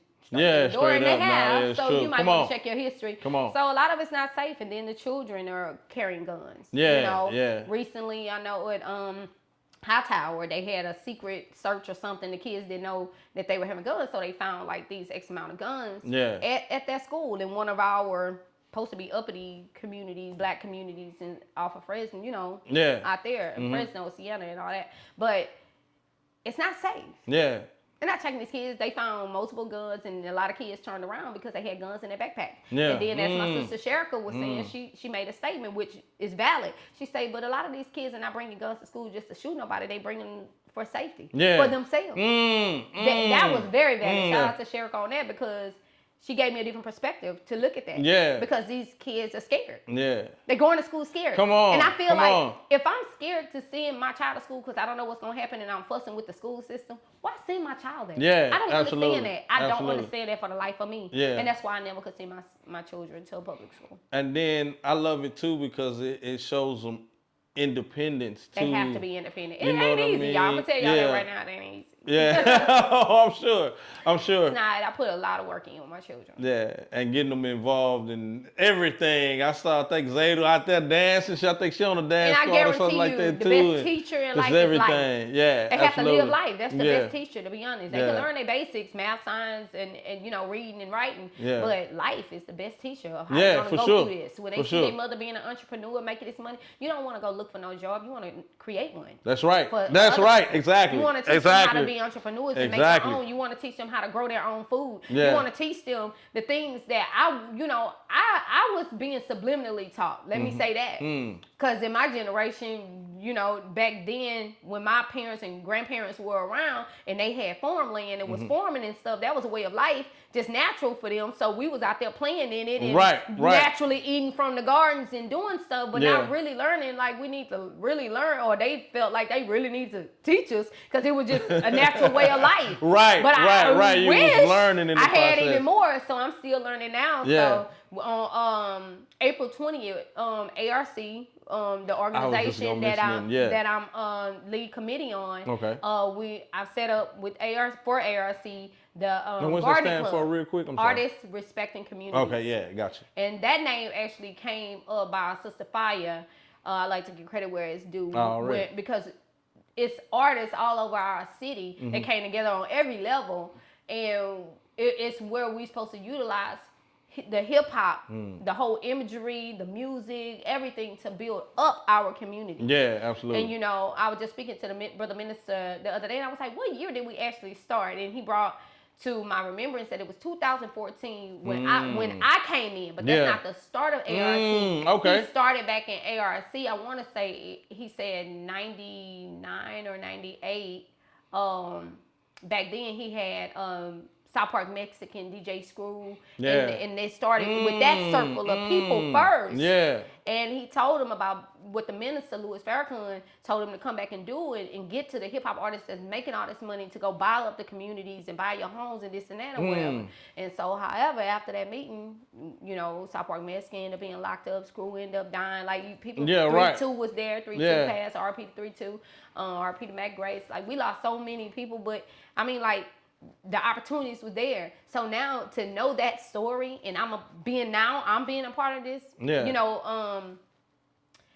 When the leg died for a few years, because I feel like a lot of work was on me, because I was doing a lot in the organization. This year or the end of last year, I haven't did much after my dad passed in 2022. I was just like, I don't know if I want to deal with people right now, but God just kept ringing in my head. Like, my body's saying no, but it's your responsibility. And I got a responsibility because I'm still here. Yeah. I've given you this gift. He gave me this gift. This gift doesn't even belong to me. So I had a responsibility. catalyst for I it. have a responsibility. Yeah. And I reignited ARC in November of 2023. Gotcha. And we haven't stopped since then. We got a Yeah. DJ workshop coming up on March 23rd. Yeah, I saw that. I saw DJ that. Yeah, I'm CBC, planning to pull right? up too. Put that together. Oh my God, y'all Yeah. better tap in. We Yeah. got the guy who invented scratching, or who they say between DJ Herc and him, where he gets to tell his story because he's Man, gonna be live that's from New gonna be York on awesome. the Zoom there Wow, that's with gonna be us. awesome. He gonna see us and we can see him. So that's great, just to bring in that history, and that's the first element Yeah. of hip hop. Yeah, So we want to absolutely. educate our community. It's open to everybody. It's free. It's on Eventbrite. So y'all go get your free tickets. you Yeah, know? awesome. Already. We looking at a pack house, so y'all definitely. Yeah, I'm get your definitely free gonna tickets. be there. Yeah, man. you want to miss Yeah, this? yeah. We got DJ battles going on. Yeah, that's They're gonna gonna be show you the dope. workshop of your beginner boards for those that want to learn how it works. They're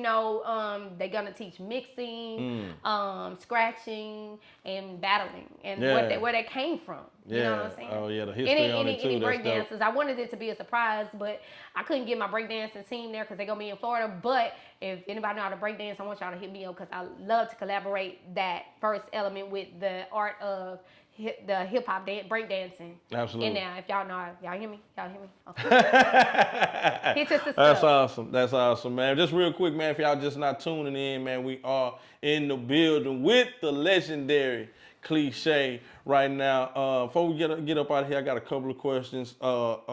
Cliche Day coming up July 2nd. What you got? Is anything you can you got planned for that right now? This year, I actually have not. Last year, you know, I did a big thing. Yeah, man, the Unite to Ignite explosion, man. And that was like that was the chain. Thing. After my dad passed, that was the first thing that I done. Yeah. And it was like I have to bring the community together, and it was so big and so powerful. And I still got footage that I haven't put out, y'all. And I promise you, y'all can just indulge in that. The community was there, man, like in full effect. We had a skating thing. That was live. We had it at BH Ranch. Shout out to BH Ranch right here in Houston, Texas. And we had a big old thing out there for the kids, a whole kid zone for them, and all the vendors that showed up. The food was great, the drinks were great, everything was healthy. We had CMOS people out there. We had everybody. We had come on. It was beautiful. It was all ages. We had the #1 spot that was there doing interviews. That's why I say don't kill me because I had, you know, I got all the footage. I ain't your editor, but I know how, and I'm supposed to put this stuff out. But however, I appreciate you being there and catching the interviews with the people that you did because we were all so busy. For sure. And all the children that performed, that was real dope. Yeah. People don't give acknowledgement to that, but that really opened up. Cliche Day, July 2nd, 2023, opened up the doors for a lot of those youth that's been out doing their thing now. Because after they performed at Cliche Day, I started seeing them on other people platforms that was asking them. They started reaching out to those kids that was there. Yeah. Because they seen that. It was so great. I mean, they were top notch. These ain't just kids because they kids and you hand clapping. Yeah, right. They was really, Shout out to Bougie Baby. What's my other little girl? Journey. Cadence Kwanzaa. Yeah, I don't want to miss everybody's name. H-Child Major Girls, that's my daughter and my niece Riri. The other little girl, the bright one, Layla J. Ken, Just Being Ken's. We had some little boys. Hustle J. Don't kill me, Nikki. Bad Bougie Entertainment, that's our grandson. He changed his name, that's why I'm getting confused, but Jay. And he's awesome, and he's a teenager coming up, and we got to, because what I know is we didn't have a lot of people opening up doors for the new generation. That's why we got away from the whole Houston sound and vibe. And I just wanted to open up the door and give them a platform and give them a positive platform. I want to have our kids all the time in the club and right. I want to bring y'all, man, and I want to push y'all and encourage y'all and educate y'all on why y'all going through y'all phases of being music artists, about what you're writing and what you're putting out there, and how effective it is than just you when you're making it. You know, that's like important. you are the future, seriously, and the world is hearing you in this digital world now. So. That's important, and they're gonna remember that too. Like for years down the line, they're gonna be like, I performed that Cliche. Can't miss out. I did have the original legends in the building. Ronnie Spencer, Billy Cook. Already. My boy Lil B, myself performed. OG. My boy Mario, Lil Mario. From Mike 5,000 Watts. Juice Jula. All of them, they came out. Magno from Swisher House. Oh my God, my brother, DJ Michael 5,000 Watts came. Shout out to him. Harvey Love to say, and DJ Tricky C, that was a DJ DJ that helped me put that C, together. man. Like, I'm so appreciative for how that came together. It took a lot of work. I worked on it for like over 6 months putting it together. But, you know, and I spent some racks on racks on racks on racks for all of that, but it was worth it. So this year that you're asking about, I may not, I'm financially not in a position to do it that way. I mean, I did it big last year. I did it big last year because I planned it. So I had that budget to do that. So this year, I gotta do something because it's my day. But anytime I do something, it's always something for the community. Even if like one year I didn't do much, but what I did was went to McGregor Park, invited the community out who wanted to come, and we had food, and everybody can eat free, and it's just a fellowship. Right, you know absolutely, what I mean? Yeah. For Cliche Day, this we put on. If people were just walking through the park, I don't care if they was homeless or just at the park, man, this is for everybody. It's for the community. That's what I do. So you know, that's awesome. If y'all don't book Clee for no features or nothing, I ain't got no money now. It's the way I'm gonna have to do it. You know, I just play because I ain't even doing features for people right now. But you know, hey, we gotta do what we gotta do. But I'ma still put on like I said in that rap. But without a dollar, I'm still gonna put on. You know, straight up. Yeah. Man, I love that. Man, before we get up out of here, I like to ask our guests this question. Just considering everything that you have learned, continue to learn, you're a veteran in the game. What would you tell a younger Cliche? So that means that's a female. Baby, the world is so different. I'm talking to you. The world is so different today than when I was in it. And to be honest, it's worse. So what I want to tell you is first, always be yourself. Don't conform to the industry. Make the world conform to you. In your righteousness. Be careful and be mindful of what you put out there. Because whatever you put out there now at this age still follows you to when you're that age. Or even if you're not representing for that anymore and it's still out there, somebody get their hands on it because it's a digital world. So remember and be mindful what we put out as music artists. Be mindful of who you are. And know this, as a woman in the rap industry didn't start off with selling your body. It never started out that way. So don't believe that that's the only way to go. It's not. You don't have to show one lick of your skin to be great at what you are because God already made you great. You're great as you are. So be you and learn to be a better you as you being you and not nobody else, and don't follow these trends that are not positive out here today.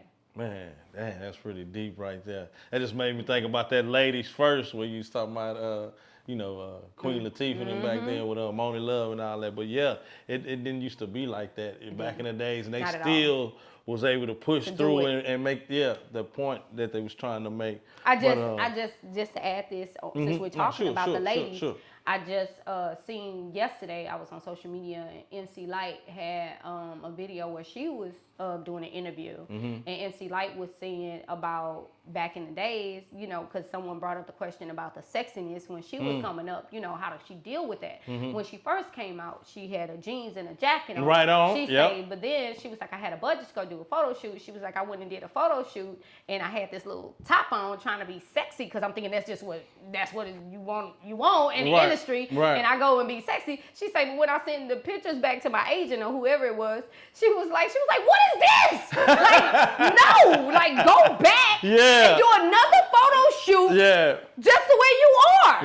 In your jeans, because they already know you because you're MC Lyte. They know you as MC Lyte. You don't have to sell your body to be who, because that's, to be honest, when you're selling your body, that's still not who you are. Queen. Yeah, come on. You're a queen. Everybody out here, all y'all chicks out here that want to call yourselves a queen, like I said in the front of my song. I say you can't call yourself a queen when you don't know what being a real queen is.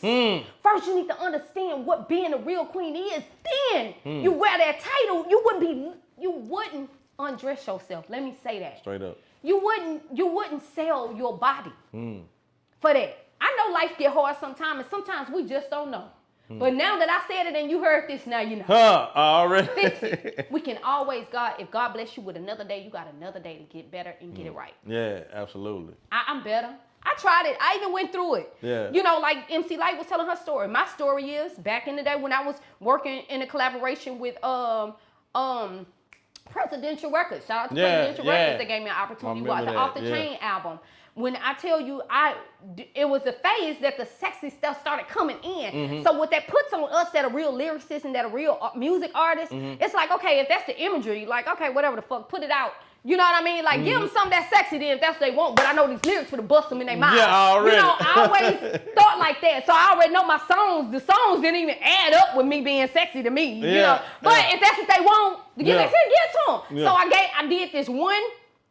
My daddy had something to do with this. So I remember what he said. I did this, the 12 by 12s, that's what they call them, like the little poster thing. Okay, yeah, I mean, yeah. So the Badass mixtapes came out. One side of the Badass mixtape, I think 4 was the one with Mr. 3-2, the governor on the side. And the back side of it was Cliche with Presidential Records, right? And the back side I had these pink boy shorts. I never forget, my boy Bruce took that photo shoot. And I did it like I was squatting down, just, you know how we do it. Yeah, we was like, and I had a song called Jiggle It. So, and it was with me and Lil Kano had did it, but it wasn't a nasty song. The song was a fun song. It was like, you wanna see it wiggle, wiggle? Hey, I wanna let me see you jiggle, jiggle. You so nasty. It was a fun song, but the energy, I'm like, okay, make it look like my butt jiggling on the picture. When I'm telling the artwork dude, and he made it like a blur. Yeah, right, to make it look like, and I had these pearls around me that was hanging off, and I had this little sweater top with this fur like on. And some people remember that, whatever. I ain't gonna lie, I'm so happy that picture just really did. And they ordered Skinny them. Oh my God, they ordered so many thousands because they was promoting all the albums and the songs they was on. Oh my God, I'm just so glad it never just picked up for everybody. Somebody probably still have it in their closet, keep it on the cool. They don't want to disrespect me. But I remember giving it to my daddy. Yeah. And my daddy say, girl, what is this? And I gave it to him and he wants to embrace my music. Right. But he just had my face, of course, right, as a daddy, right? Of course, yeah. Right, but I'm young, so I'm not, I kind of was thinking that way, but I wasn't. I was in grind and hustle mode, like this, they won't just put it out there, you know, like that. And then he had other pictures that covered up all of the bottom part of me, and you see my little face of the album. He was just trying to represent me as his daughter. But I recognized that, and I seen that, and I knew that. I'm like, man, maybe I shouldn't have put that shit out there like that. But I ain't never said nothing. I ain't never said nothing to skin nobody. Look, y'all hearing it out to but I ain't said nothing. But I'm like, cause they was down for whatever Cleve was down for, and I'm very convincing. Yeah. And I really believe, like, fucking play the industry, nigga. We finna get this money. Yeah. You know what I mean? Like, I wasn't scared. I wasn't scared, even though I'm not trying to sell my body, but obviously I was selling it, doing that. So that's when I say, ladies, be mindful sometimes. You know, and I know we all got to figure it out. Sometimes we do. I done a lot of weird shit. I done had, oh my God, so many outfits and stuff that I was like, oh, I wore that. Oh, I hate that picture. You know, when you look back at stuff, because we right. You mature, and stuff like that. Yeah, I learned. I'm so much better now, y'all. Yeah. I'm so much better now. I'm 43 years old, and I still look younger than some of you 23 Come on now. And I'm not boasting. I'm saying that so y'all can be mindful because life wears on you. You feel me? I'm so glad and so thankful I got it. Yeah. Already, that's a blessing. Thankful I got it, bro. Yeah, that's a blessing. I could have been lost, bro. Yeah. I could have been dim. I could have been gone. I could have been on the drugs. Come on. I was around it all, nigga. Yeah. But I never. It wasn't me. Yeah. So I didn't do it. Be confident in who y'all are out there, I was just finna say that, Be confident in who you are when I say be yourself. Just because you in the mix. Let's say my bro over here just blowing and he doing this. So I just want to fit in. I'm going to get my stuff. We just, no. I didn't have to do that because I was always me. Yeah. I was always you gotta me. always do you. I was always in any situation, God, thank man. You, God. I'm just saying, just thank you, God. I just want to be me. Yeah. I just want to be me. And that's why I would be crazy to not utilize the gift that Allah has given me with the gift of rapping and writing and energy and performing and live and all of that stuff. I'd be crazy. I just had to learn how to use my power. That's it. That's it, and put it out there in the right way, in a positive and I'm learning. way. I ain't even there yet.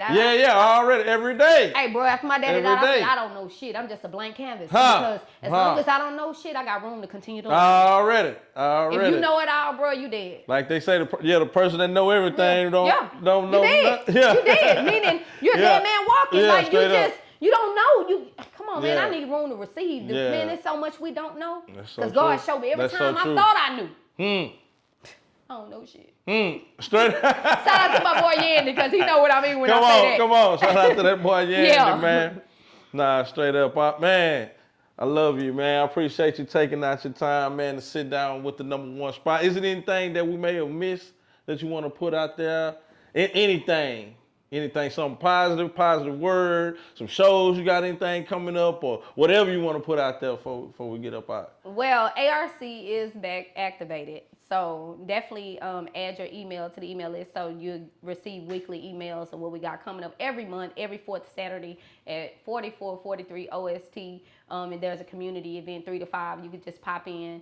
No shorts for the men because we are in a MOS, but it's open to the public. You know what I mean? We have fun in there. We have good, clean fun and very educational fun. Yeah. We got the DJ workshop March 23rd. We got the ARC Gardening Club starts April 20th. So that'll be open to the community at that time. We teaching y'all some life skills that y'all can take and put them on your patios or your backyards or wherever. Because we in a time where we got to get our mouths out the devil's kitchen, as the minister say. And we got to feed ourselves because these things are killing us. You know, and for me, I still have my Miss Houston album. It's going to be on the way, but life has been happening, and I just been taking my time. For sure. And also, too, March 30th, y'all see my March calendar is pretty much booked, but March 30th, I am shooting another video with Grade A Media. Dope. I'm shooting the video to my South Park song with me and my South Park family with my brother Klondike Cat. So y'all welcome to come out. We're going to be in South Park on the block. So just catch us. Let me just say MLK and Van Fleet. You will see us March 30th from 4 to 7 p.m. And also, I have so much, but I'm just telling y'all this month. So hopefully this air, you gonna have to at least take these clips out, bro. You feel me? You already know. Put on for this month. You already know. I got you. Look, I gotta slide that in on now. I'm in editor mode. Okay. And just to see is, I plan on what I'm really trying to do, because I know a lot of my fan base, my followers, my supporters are like, man, Clee, where you at? You know, with music. Yeah. They asking, Clee, we need. Yeah. I'm going through it over here, but look, and I have it. I have it done. I went through the process, you know, but I am working on like archiving. Yeah. My bad. I'm sorry. I saw you got a song with Ronetta Spencer. Ronetta Spencer. Is that about to drop? And that's on the Miss Houston album. Oh, okay. Got you. That's on the Miss Houston album. Yes, and I am shooting the video for that this year as well. That won't be a public video, but the one on the 30th is public. That is definitely to come. Oh, okay. But okay, like, well, you say you got an archive. Yeah, you might can help me with this, bro. I don't know. Because I need help to grab like my history. I've done so much and stuff that I haven't forgot. And I just need to put it together where everybody can see it. I feel like that's what my problem is. Because for so long, you know, people don't like to mention your name. They don't add you a part of their events or the city events that I'm the only damn female. I don't know how people just don't mention her. Yeah. But, okay, you know, but moving forward, I create those platforms for myself, so I have to do it. I'm not waiting on them to do it for me. I know that they've been doing it. They've been trying to cover me up, or they just don't mention you. Because it doesn't take nothing but a mention, a shout out, someone to add you on a feature. And I feel like, and I know I'm going into like a second part of this interview, but take the best of it, bro, because it's just on me right now. And it's just like, people they know what they're doing. You know, when they're not mentioning you, it takes more energy for you to not support somebody than it does for you to be a righteous person and just help them. Come on. You know, or just say their name. Or I'm thankful. Shout out to my boy Solo that did this. Shout out to Yandy. Y'all hear me giving everybody their credit in this because I understand the importance. I understand the importance of what that credit do. Yeah. But our history get tampered with when people don't tell the it's like they're not telling a lie, but you're not telling the whole truth. Yeah, good point. So that's very detrimental to Houston hip hop history. Yeah. You know, like, you know, they did the whole, what's that, the hip hop 50? The 50, you know, you know how you don't mention Cliche. I'm not here to look for name calling. I probably wasn't in the spirit to even do it, but you don't even mention. I'm a part of all of y'all fucking albums. That's up here doing stuff, and nobody just take a simple mention. Even I've mentioned some people I don't probably even connect with on the right level right now in this interview, but I mean, that's their credit. I'm gonna give credit where it's due. That's it. And a lot, and you didn't make it on your own. People sing and love the songs and features. And all that. It's like, it took people that featured on songs with you to make the people love those songs. And they might have loved that song because of that person that's on that hook. Come on. You know, because of that hook that saved their life. Yeah. You know, or they may have loved that us showing that love to you on your album, we made you look like you were the person that everybody else needs to be listening to and on, because we all supportive of you. Oh, so this is what we need to be on, because we're all there in support of you. But then when these people, they get in different highlights, then they don't give the credit to where the credit is due. They just but then they act like they're still friends with me. Yeah. But then you still never mention me. That's deep. Wow. I don't want to come to your award shows when you just awarding just to get publicity off of doing an award event. Yeah. That's not an award to me. Yeah. I don't. And I'm speaking in transparency and in truth. Because Houston grab a hold of something that one do, and then everybody start doing it. Right. And now you done watered it down so much. I hate that we do that, because we should honor each other, yes. But when we take the honorism and turn it into a public, like, publicity stunt. Yeah. When we take it, waters it down, and it takes away the honor in that. Right. So I'm not here just to show up to be on camera with you. Oh, I want to award you, cliche. Right, and don't get me wrong, I'm thankful for those that have awarded me in their genuinity. You know what I mean? Yeah, but it's something that I won't accept. Yeah. I won't accept, because it's not true. If it's not genuine for me, I'm not gonna be there. Right. No, I'm not. And I know that we all grinding, but if you just using me, cloud chasing and just for you, we all gotta use each other for each other. True that, but not for that reason of it. Don't just use. Don't just use me. Don't just use me. It got to have some authenticity in it somewhere. Yeah, exactly. And I feel like our Houston music industry has lost a lot of authenticity, because we lost a lot of the real ones in the beginning that was really holding us all together. Holding together. Wow, that's deep. I can tell you that. Yeah, it's deep. A lot of the real ones are gone, so you don't have that muscle figure, that OG figure there to be like, to call them out. We lost our Pimp C. Yeah, we lost our DJ Schools. And when I say call it out, he wasn't calling out to beef with nobody, but just to call everybody out on their truth. I might be the only person that I've heard on the interview so far to even talk about the awards that everybody just throwing all these events right now in this interview. Yeah. You know what I mean?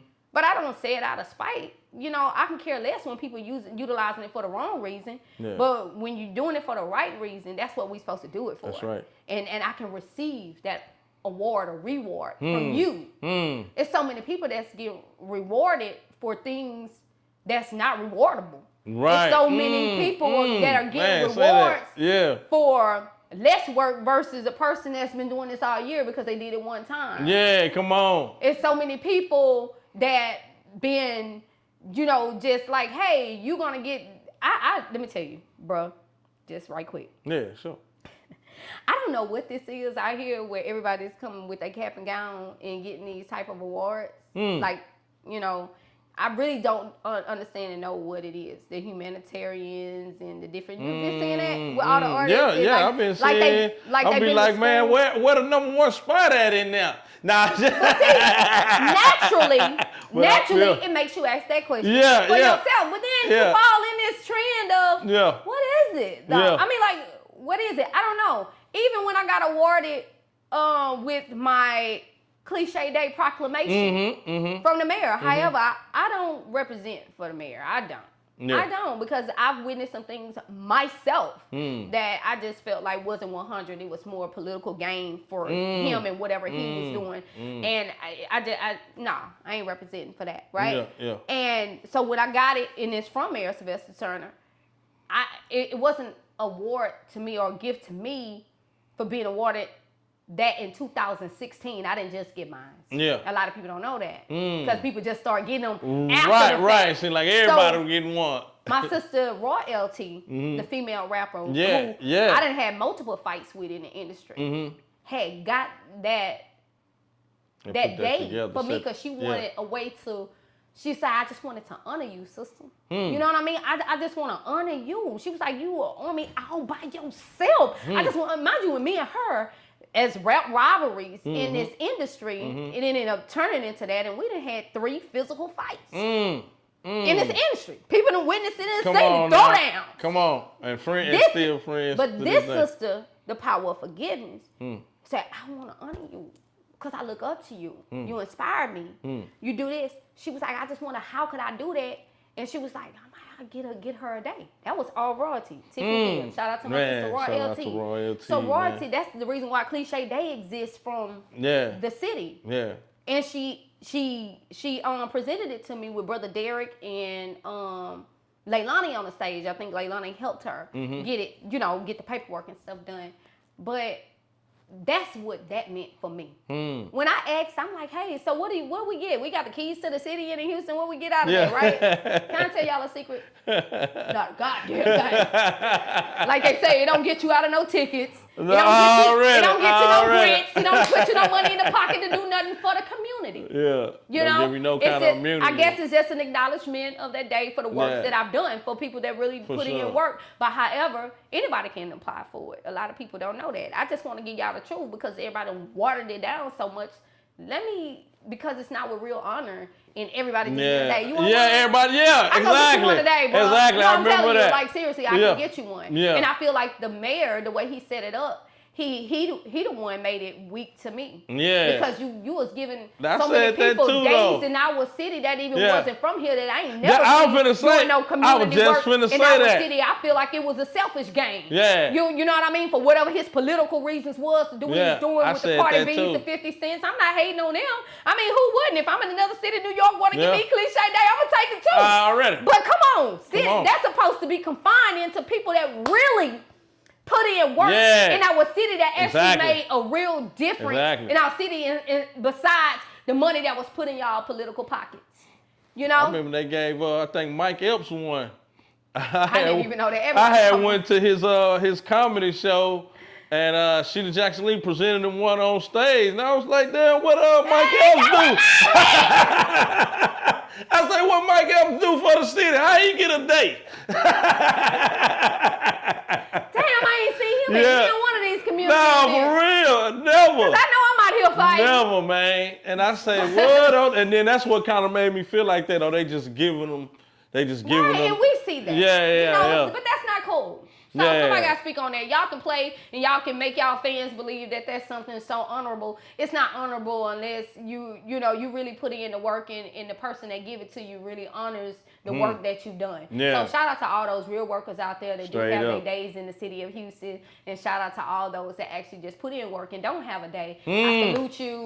I salute you because I know y'all out there, they just don't see our work because we ain't on social media, we ain't publicized or taking pictures or filming every damn thing we do. Shout out to my boy Willie Ross. I see you out there doing things. I mean, we got brothers and sisters that's out here that's feeding the homeless out there looking for them in the bushes. My boy was out there in the bushes saying, man, I know it's some homeless people over here, and I'm going. He's like, I don't film what I do out there. I'm telling you where I'm going, but I know they out here, and they go and look for those that, man, it's cold. We gotta get these folks some blankets. And that's why I'm thinking. That's why I love the ARC because I got an organization of people that want to help. I'm not looking at who don't show up to our meetings, who don't do the work. It doesn't matter. Like the minister said, he said the world is ran by those who show up. So that's all who I'm focused with. Whoever here right now, this is what's going down. You feel me? And if it's just me, like my sister said, I'm gonna hold me all by myself.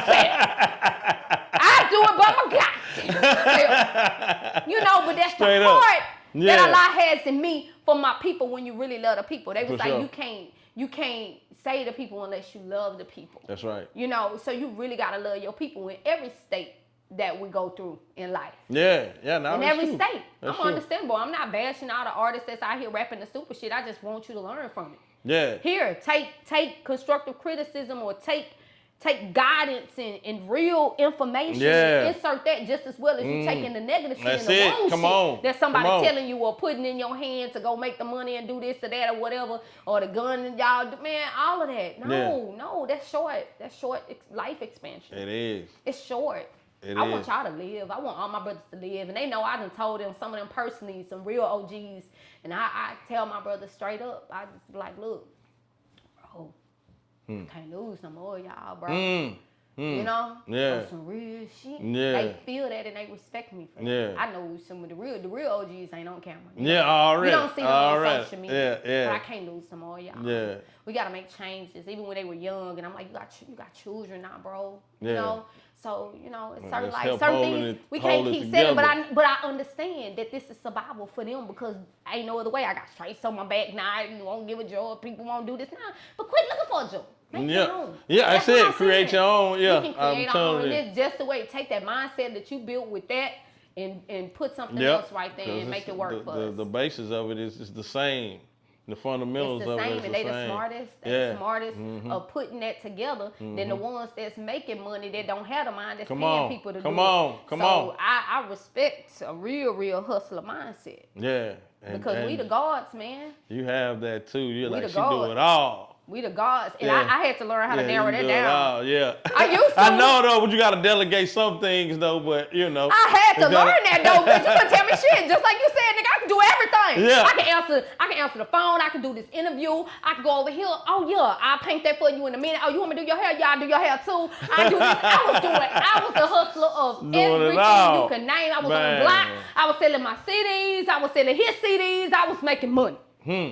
I did. No, I straight did. The up. only thing I didn't sell was dope. One time, I tried to flip some, and that didn't work out well because the dude from Dallas, he stole my $1,000. So that was more of a reason not to do it. But I wasn't looking at it like I was selling dope. But it was like, for you though. yeah, I was just trying to make money. If you could turn my 1,000 into 5,000, that's all I seen. So that was kind of like what you call that, the new system with the stocks and shit. So that was before all Robin Hood and shit. So that's how I was looking at it. I wasn't looking at it trying to say I was a dope dealer. But trying to get your okay, wait a minute. your So, ROI up. Wait, look, I'm trying to get it together. You say, okay, you can say, so if I give you 1,000, you can give me 5,000 by Friday.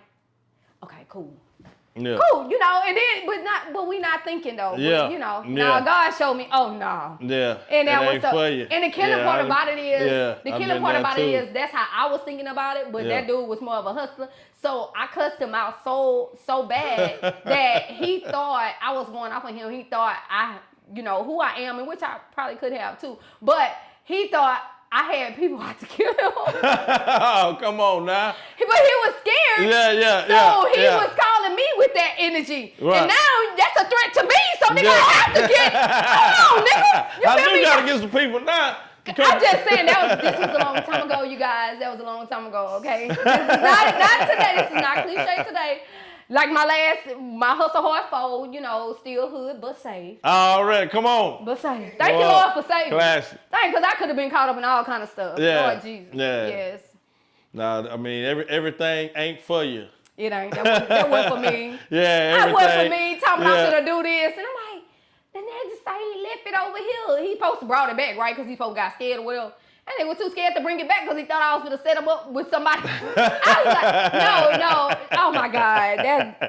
This not my... It ain't worth it, y'all. I'm just saying, it ain't worth it. I can go and rap and do a verse for somebody in 15 minutes and get more than that. So, I'd rather live that life. Yeah, you ain't got to be looking over your back in the long run for it. I'll pass. Yeah. Oh, you asked me what else. Oh my God, I can't forget. Yes. Shout out to Grade A Media, y'all. I'm Already. in another movie. I have done in my acting career some others, but I'm currently working on a movie, Running Out of Love with Grade A Media with my boy Skrilla. Already. And Shout out that's to that gonna boy be, Skrilla. oh my God, when I tell you, y'all gotta wait. I'm the character. I can't tell y'all too much about it, but I will tell you. I play the character Nisha in the movie. I'm like co-starring with the lead actress, my sister Phoenix Lorraine. She's playing my sister Tasha.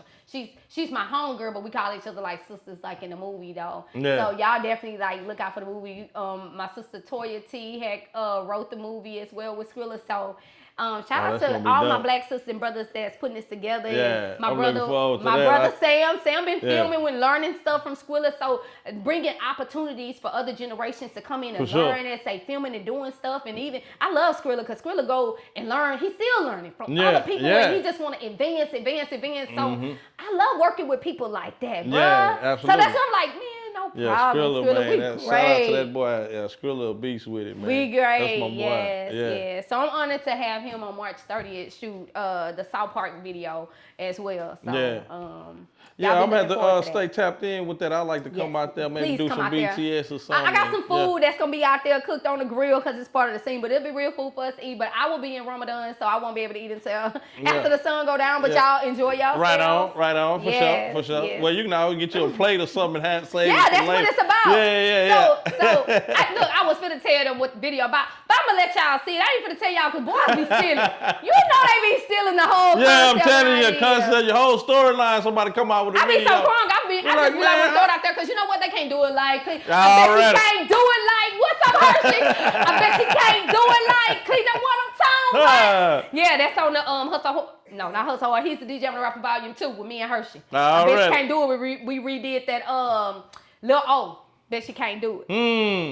Yeah, I'm gonna have to go check that one out. I mean, you got so much music and everything. You got the Miss Houston shop out there. Got the merch and everything. Yeah. Got the whole merch and everything like that. Yes, definitely got the merch is still online. Y'all can go and get it. Make sure y'all check out my website. ILoveMissHouston.net. You can get all different information and sign up to my email blast on there too. And then the organization arcmovement.net. Y'all got that? Y'all got it? All right. All right. Oh, and go ahead and put your handles out there real quick. Your social medias, all that. Social media, y'all. If y'all follow me on Instagram, it is cliche for real. I'm gonna spell that out because don't add no I's. It's CLC, right? CLCHE, the number 4, real, REAL. That's IG, and then it's cliche on Facebook, CL'. Capital CHE apostrophe. That's the correct way to spell my name. Gotcha. Classified. Yeah, you gotta put that. I remember you told me that. She was like, "Oh, you gotta put the apostrophe in there." You gotta put 2. Boy, that's the worst shit I ever could have did. That's hit me with that. I was like, I fucked up my name.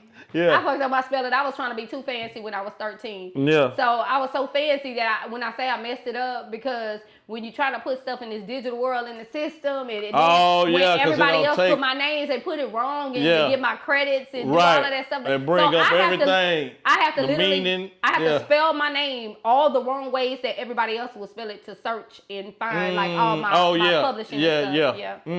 That's it. Some of that stuff. You like know, like the hashtags and all that. You have to put it, me wrong. That's why people can't can't find my music on Instagram. On Instagram, you can type in, but if y'all do this, CLCHE, it'll bring some up, or you could type up the album titles and it'll pop up. So like if you do cliche, hustle hard, but spell cliche, CLCHE, no I's, CLCHE, and put in hustle hard, then you will see that whole album pop up. Or if you put in cliche, CLCHE, and classified, I fucked them up again because I spelled classified, CLASYFYD, right? But get it right, then y'all can find me. But oh my God, I realized the problem in that later. But I didn't start in the digital world, so I wasn't thinking about that. Yeah. But in the digital world, it kind of, people can't find me like that. So make it simple. I love Miss Houston, MS-Houston.net, and everything is on there. Up. Yeah. You got any last minute shout outs or anything? I ain't gonna hold you up no longer. No, that's good.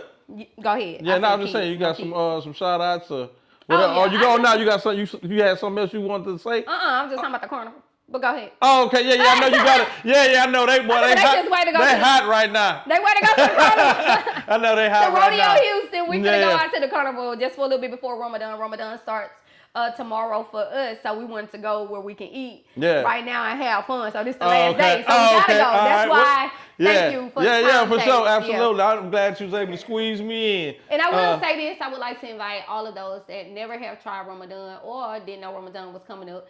Invite y'all to practice Ramadan, to come into Ramadan with us this year. So it starts tomorrow, and we don't eat. It's from sun up to sundown. We don't eat in between that time. So before the sun rises, you can eat, and after the sun go down, you can eat, right? So all through the day, so that means I'm talking about eat or drink, no water, no food. So when you see my Muslim brothers on the corner in their suits in 100 degrees in Houston and holding they final call newspaper to sell to you, and we doing Ramadan, I ain't seen nobody stronger than them. They ain't had no food, they ain't had no water, nothing. They standing on the word of Allah.